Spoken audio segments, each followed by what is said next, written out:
as the gold pin scratched across the parchment, ending her marriage in front of the laughing elite.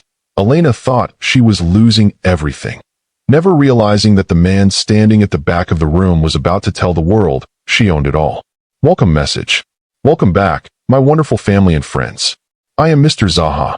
Thanks for tuning in today. A kind words from a man who has seen it all. Marriage are not mostly bed of roses. Sometime you need more of. More of what? Can't say. Continue watching, and you will surely know what to do in situations like this. Kindly hit that subscribe button and drop a comment letting me know where you're watching from. Tomorrow, I'll be bringing you another exciting story you definitely don't want to miss. So let's get started. The snow fell over Manhattan in thick, silent flakes, coating the skyscrapers in a deceptive layer of purity. But inside the penthouse of the Blackwood estate, the air was anything but pure. It was sharp, cold, and smelled of the $500 candles Julian's mother insisted on burning. Sense of oud and ambition that always made Elena feel like she was suffocating. Elena stood in front of the floor-to-ceiling window, her breath fogging the glass. She was wearing a dress that had been chosen for her, a conservative, charcoal gray wool that Julian said made her look respectable for a girl from the orphanages. She felt like a shadow in a house of light. The car is downstairs, Elena. Move. Julian's voice cut through the room. She turned to see her husband. Julian Blackwood was the crown prince of New York real estate. He was handsome in a way that felt dangerous, like a polished blade. He was adjusting his cufflinks, his eyes never meeting hers. For 3 years, Elena had been his project, the sweet, quiet girl he had rescued from a life of struggle, only to realize that he preferred the struggle over the girl. Julian, can we talk? Just for a moment. Elena's voice was a whisper. The way your mother spoke to me this morning, the things she said about the annulment. My mother is a realist, Elena, Julian said, finally looking at her. His gaze was cold, devoid of the warmth that had lured her in years ago. And tonight is a night for realists. It's the Blackwood Christmas Gala. Every major investor we have will be in that room. I need you to play your part. Smile, hold your glass, and for God's sake, don't talk about your charity work. It bores people. I thought we were a family, Julian, she said, a stray tear escaping and tracing a path down her cheek. Family is a business, Elena, and you've been a very poor investment. He walked out, the click of his expensive loafers on the marble sounding like a gavel. Before we continue into the heart of the gala, I have to ask, have you ever been made to feel like you were less than because of where you came from? Have you ever had your worth measured by a bank account instead of your heart? Let me know in the comments. I want to hear your story. The Blackwood Gala was a symphony of excess. The ballroom was draped in white silk and silver tinsel, with a Christmas tree so large it required its own structural engineer. The who's who of the city moved like sharks in silk, their eyes scanning the room for the next person to devour. Elena followed Julian like a ghost. She heard the whispers as they passed. There she is. The charity case. I heard he's finally ending it tonight. About time he brought some real blood into the family. Elena gripped her clutch so hard her knuckles turned white. She looked around the room, feeling the walls closing in. She saw Julian laughing with Isabella Vance, a woman whose family owned half of the shipping lanes on the East Coast. Isabella was everything Elena wasn't: loud, wealthy, and ruthless. Julian's mother, Evelyn, approached Elena with a smile that didn't reach her eyes. Elena, dear, you look functional. Come, there's a small matter to attend to in the library before the toast. Julian is waiting. Elena's heart sank. She knew what was in the library. She had seen the man in the gray suit entering earlier, the Blackwood family lawyer. As she walked toward the back of the ballroom, she didn't notice a man standing by the bar. He was older, with silver hair and eyes that looked like they had seen the birth and death of stars. He was wearing a suit that was understated but cost more than the Blackwood estate itself. He wasn't drinking. He was watching Elena. Specifically, he was watching the small, silver locket around her neck, a locket she had been found with at the orphanage 24 years ago. The man's hand trembled as he set down his glass. In the library, the air was heavy with the smell of old paper and betrayal. Julian was standing by the desk. The lawyer sat with a fountain pen ready. Sign them, Elena, Julian said, gesturing to the papers on the desk. Let's not make a scene. You get $1 million and the apartment in Jersey.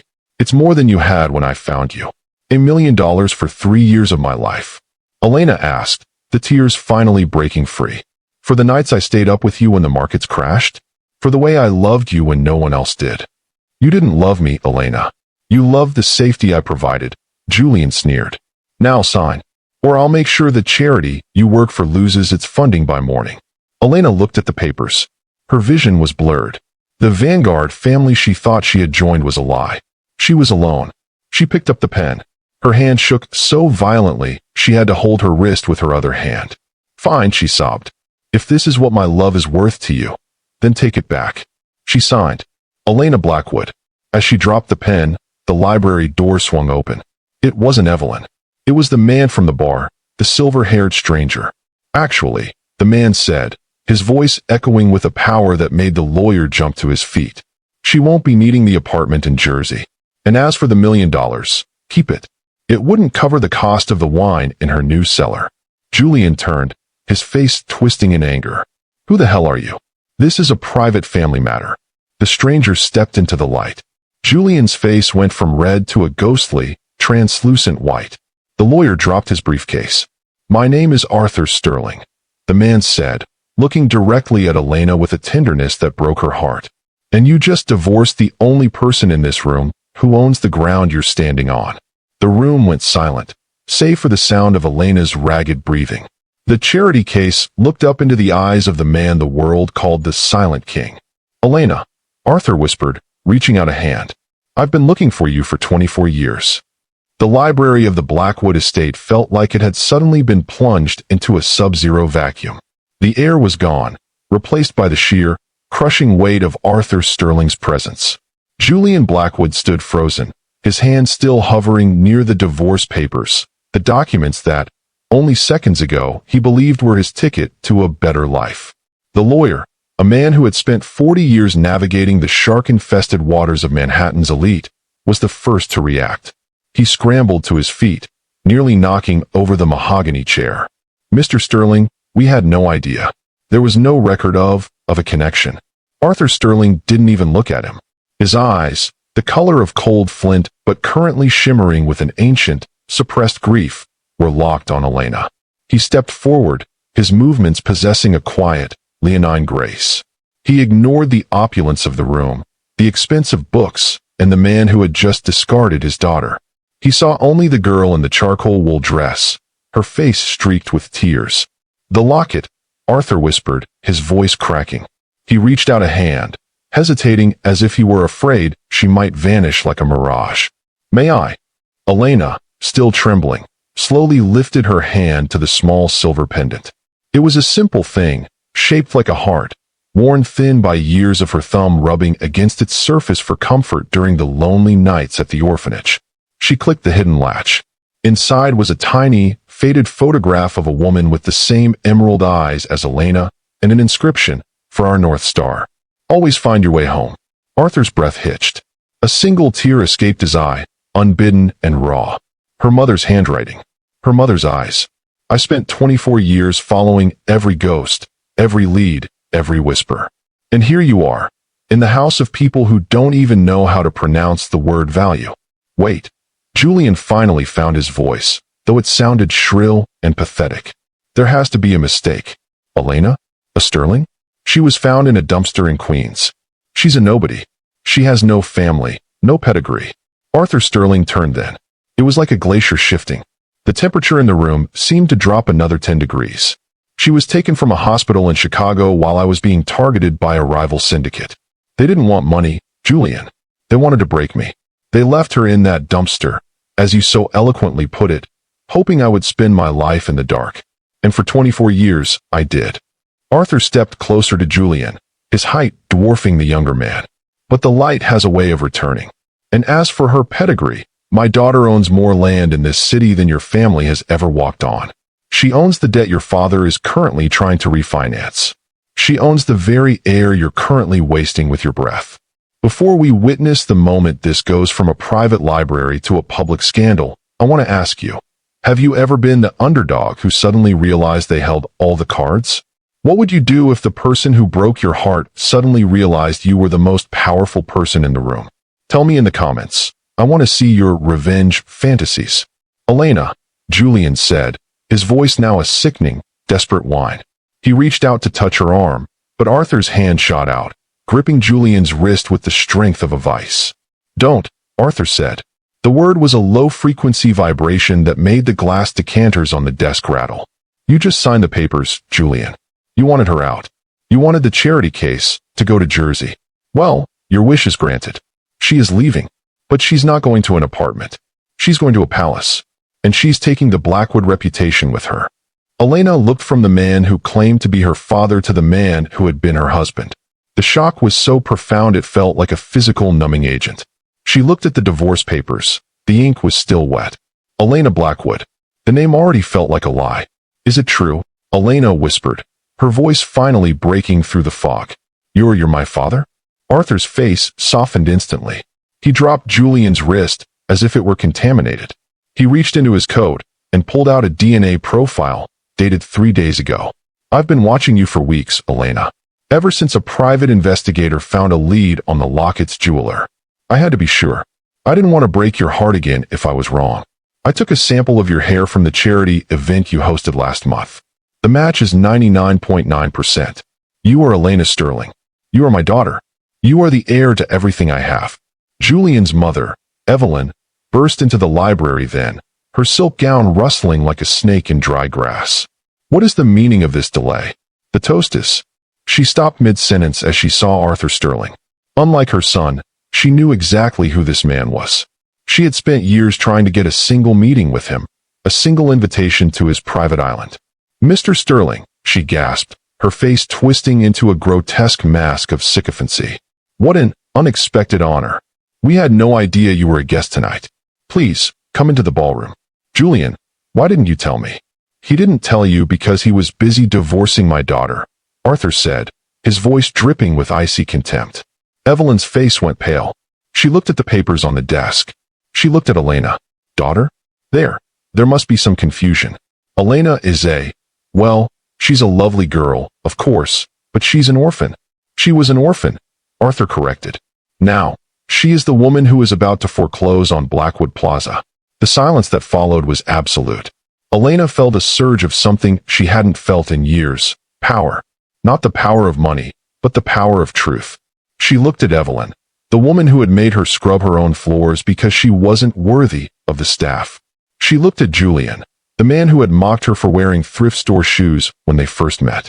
"The toast, Evelyn," Elena said, her voice sounding stronger than it had in her entire life. "Let's not keep the guests waiting. I think everyone should hear the good news." Arthur smiled. It was a terrifying, beautiful sight.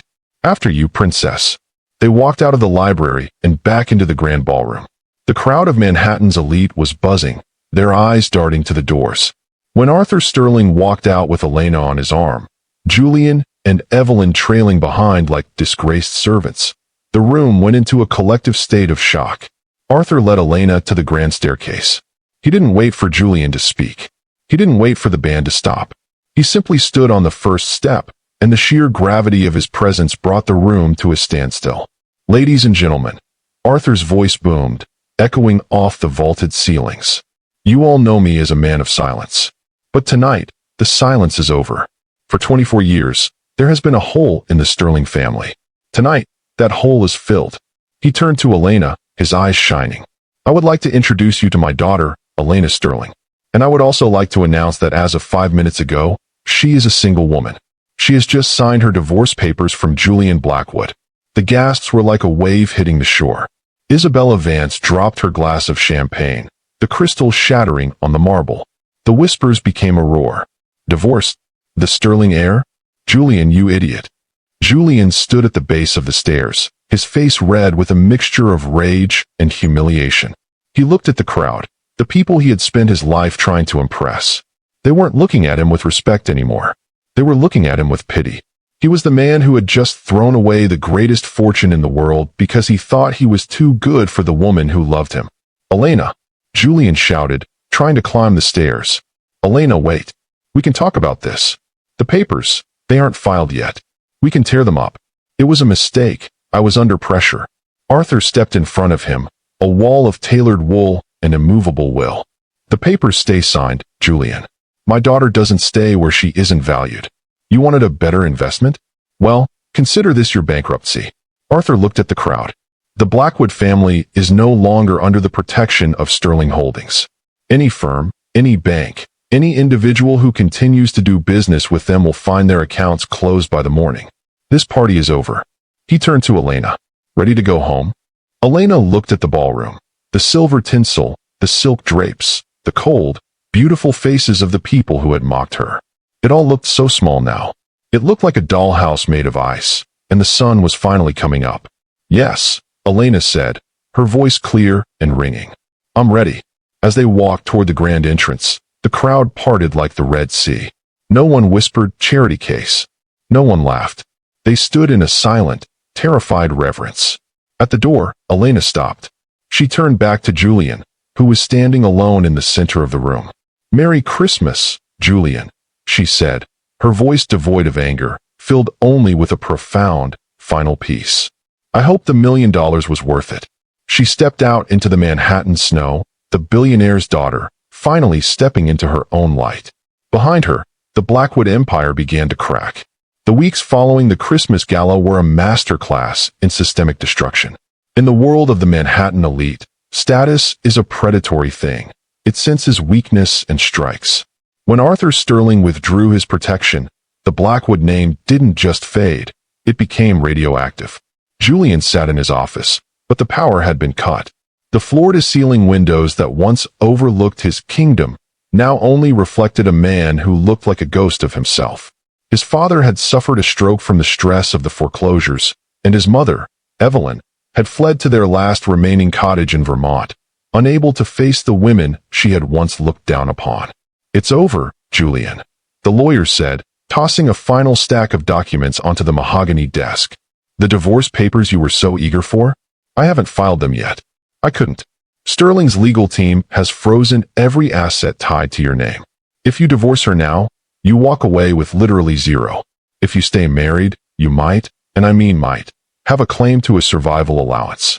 Julian looked at the gold pin he had forced into Elena's hand that night. It felt like it weighed 1,000 pounds. She won't even take my calls, Leo.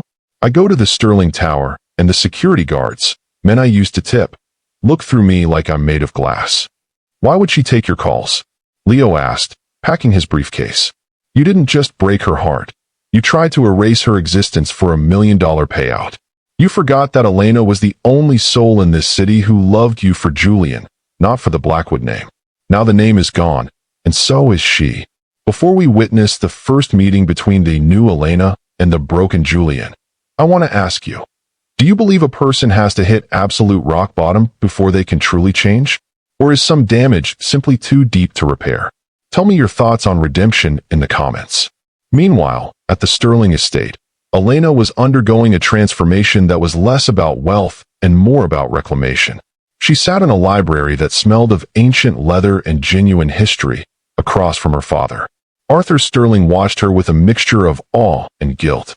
You're natural at this, Elena, Arthur said, gesturing to the philanthropic portfolio she had been restructuring. You have your mother's empathy, but a steel spine I didn't know you possessed. I learned how to be strong by surviving the people who wanted me weak, Elena said softly. She was wearing a dress of deep emerald silk, a gift from her father, but she still wore the silver locket. It was her anchor.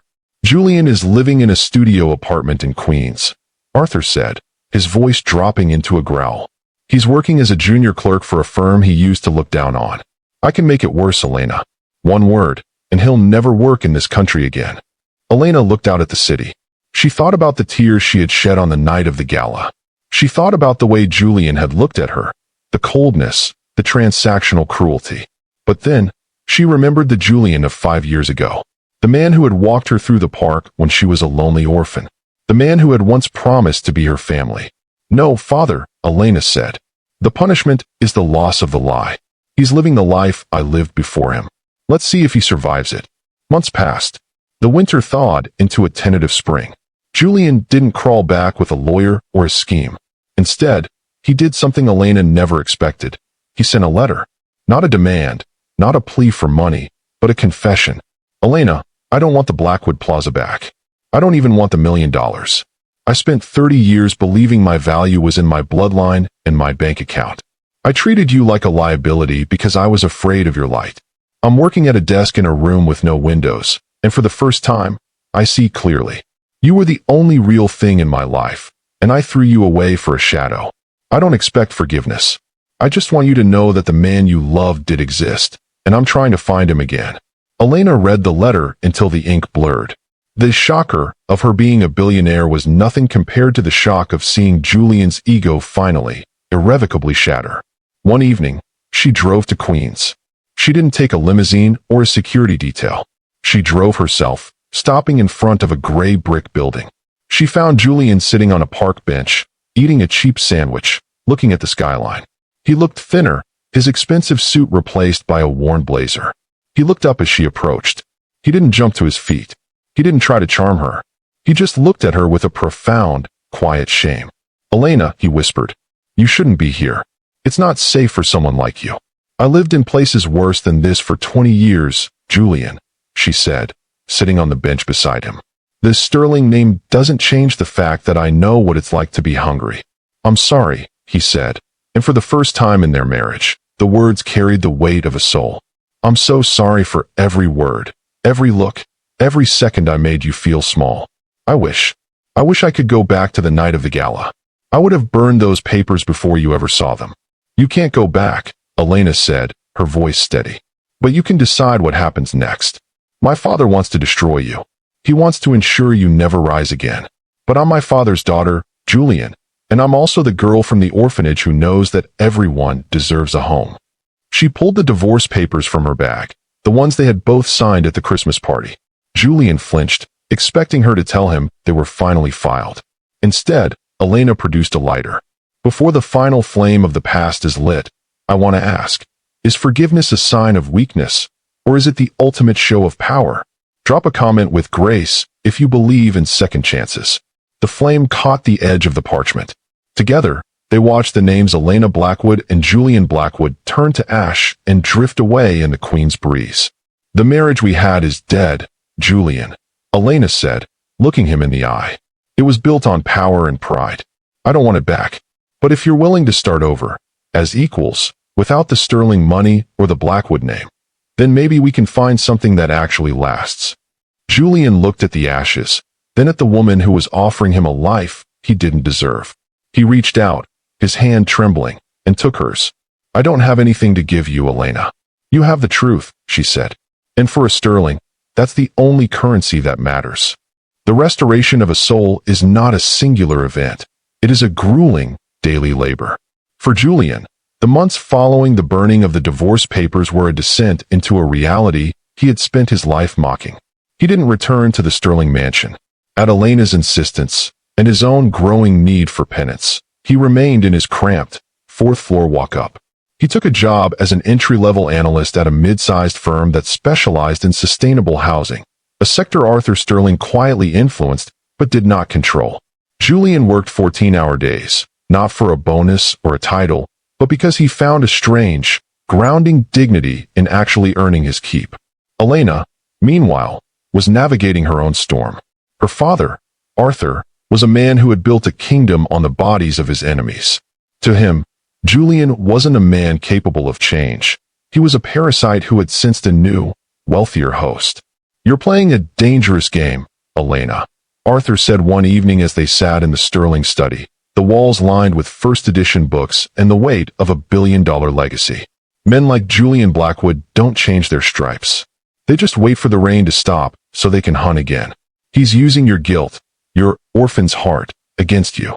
He's working for $60,000 a year, father," Elena replied, her voice calm but firm. "He walks 3 miles to work to save on subway fare. He's lost 40 pounds. If this is a con, it's the most dedicated performance in history." "I'm going to end the performance," Arthur whispered, his eyes narrowing. "I'm going to offer him the one thing he loves more than you, the Blackwood legacy.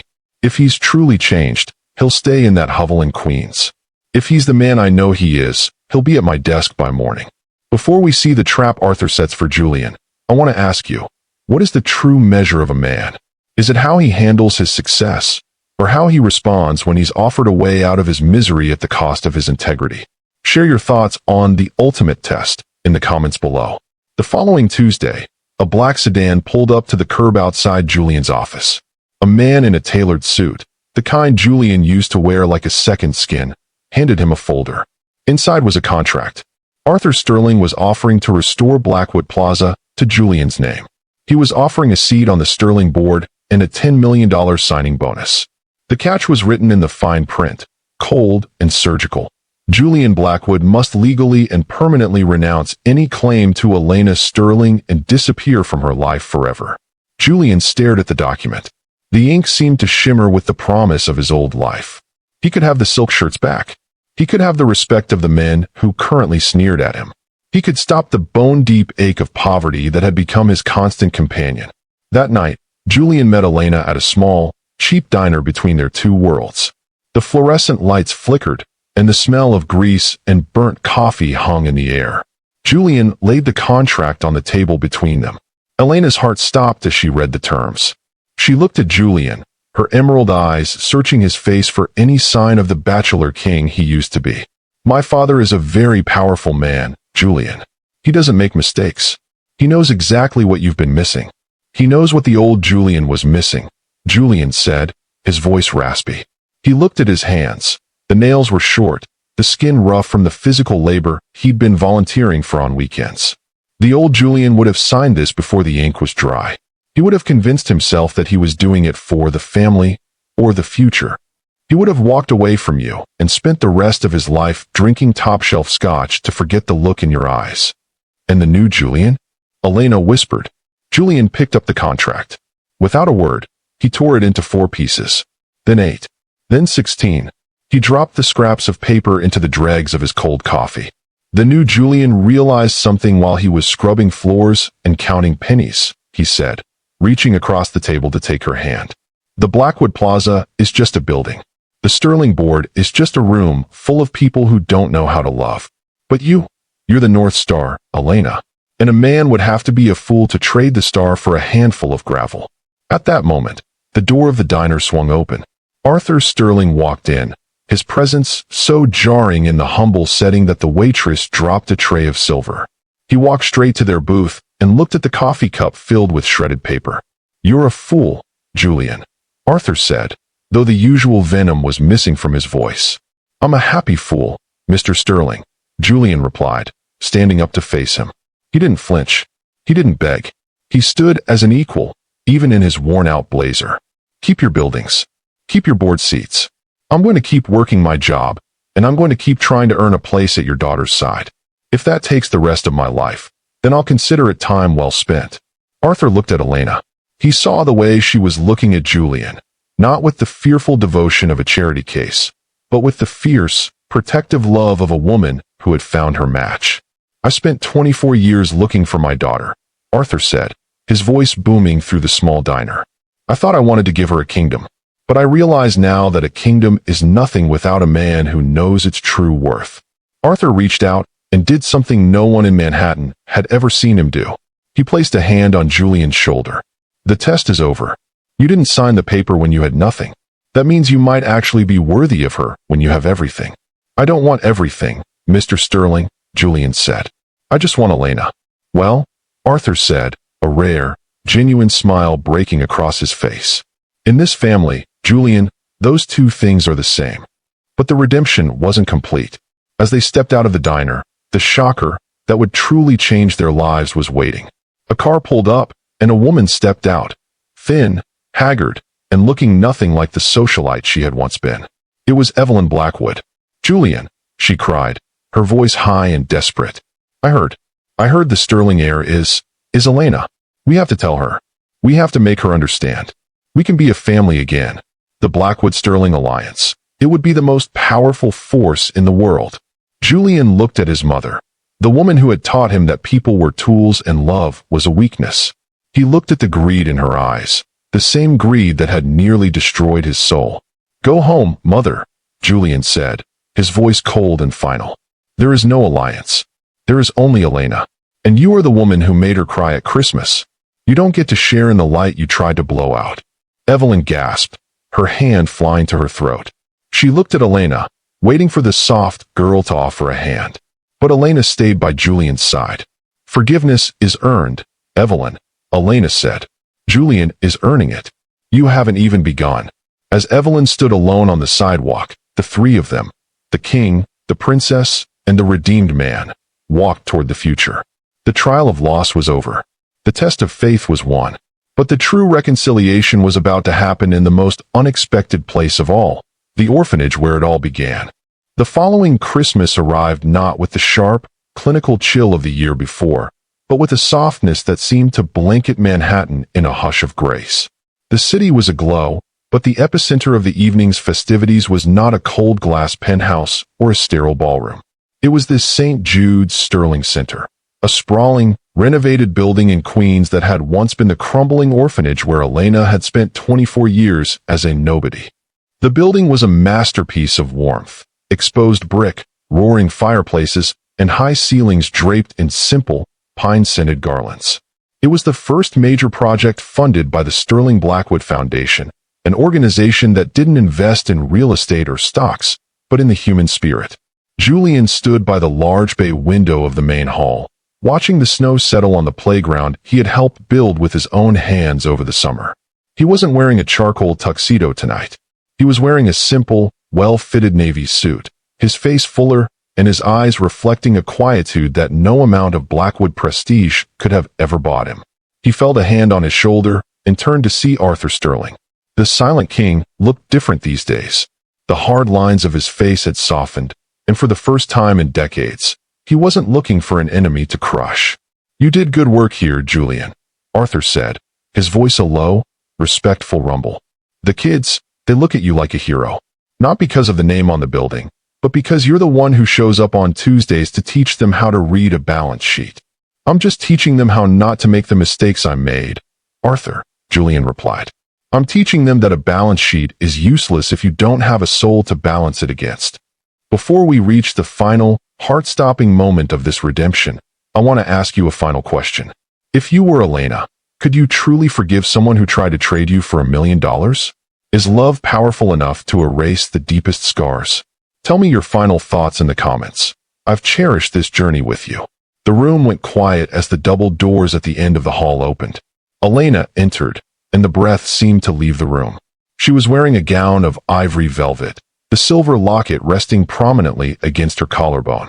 She looked like a queen, but she moved with the gentleness of the girl who had once scrubbed these very floors.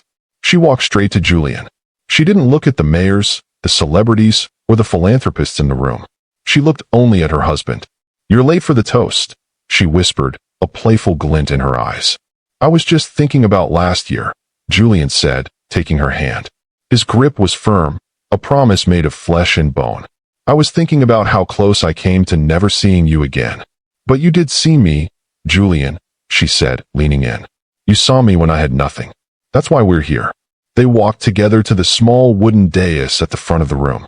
Arthur Sterling stood beside them, a silent sentinel of their new life. "Last year," Elena began, her voice carrying through the hall without the need for a microphone, "I signed a set of papers in tears. I thought it was the end of my life. I thought I was being discarded by the only family I had ever known. I didn't know I was a Sterling. I didn't know I had a father who had been searching for me across the world." She paused, looking at Julian. "But more importantly, I didn't know that the man who signed those papers with me was also lost. We were both orphans last Christmas. I was an orphan of family, and Julian was an orphan of character." The crowd was moved to a profound silence. Even the most cynical of the Manhattan elite, who had come out of curiosity, felt the shift in the air. "Tonight," Elena continued, "we aren't celebrating a merger or a billion-dollar acquisition. We're celebrating the fact that redemption isn't something that happens to you. It's something you choose. Julian chose to walk away from a kingdom to find his heart, and I chose to walk away from my anger to find my husband." She raised her glass, a simple tumbler of sparkling cider, the same drink they gave the children. "To the things that can't be bought, and the people who are brave enough to be found. Merry Christmas." The applause was deafening, a roar of genuine emotion that shook the old brick walls. But as the music started, a soft, acoustic version of Silent Night, a small, familiar figure appeared at the edge of the light. It was Evelyn Blackwood. She wasn't wearing diamonds. She was wearing a simple coat, her face pale, and etched with the reality of her isolation. She didn't approach the dais. She just stood there, watching her son laugh with a child, watching Elena glow with a happiness she had tried to extinguish. Julian saw her first. He stiffened for a moment, the old ghosts of his mother's expectations flickering in his eyes. He looked at Elena. She gave him a small, encouraging nod. This was the final step. The shocker of her wealth was the beginning. The shocker of their mercy would be the end. Julian walked toward his mother. He didn't offer her a check. He didn't offer her a seat at the Sterling table. He offered her a plate of food and a seat next to him. "It's a long road back, Mother," Julian said softly. "But it starts with a meal. Will you stay?" Evelyn looked at her son, then at Elena, who was watching from a distance with a look of profound grace. For the first time in her life, the iron-willed matriarch of the Blackwood family broke. She began to cry, not the theatrical tears of a socialite, but the jagged, ugly sobs of a woman who finally realized how much she had lost and how much she was being given back. "I don't deserve to be here," Evelyn whispered. "None of us do," Julian said, leading her to a table. "That's the miracle." The night went on, a tapestry of laughter, music, and the kind of warmth that only comes from a house that has been rebuilt on a foundation of truth. As the clock struck midnight, marking the birth of Christmas Day, Julian and Elena stepped out onto the balcony of the center. Below them, the lights of Queens twinkled like a mirror of the stars above. The city was still there, the greed, the power, the bachelor kings, and the charity cases. But up here, in the cold, clean air, there were only two people who had found their way home.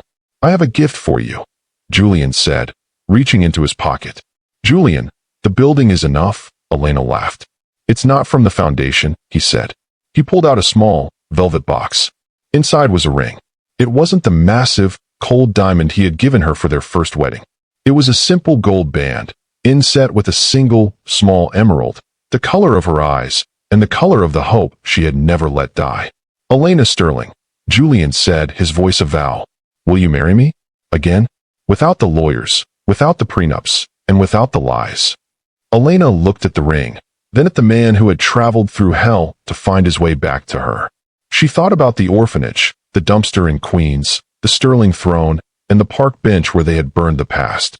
"Yes," she whispered, the word a soft breath in the winter air. 1,000 times yes. They didn't need a gala. They didn't need the world to watch.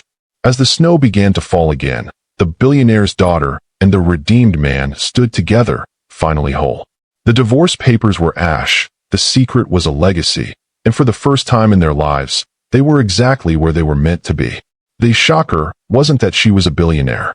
The shocker was that in a world of billions, she chose the one thing that was truly priceless, a heart that had been broken, mended, and finally, completely, returned to her. Thank you so much for watching my story all the way to the end. Your support means everything.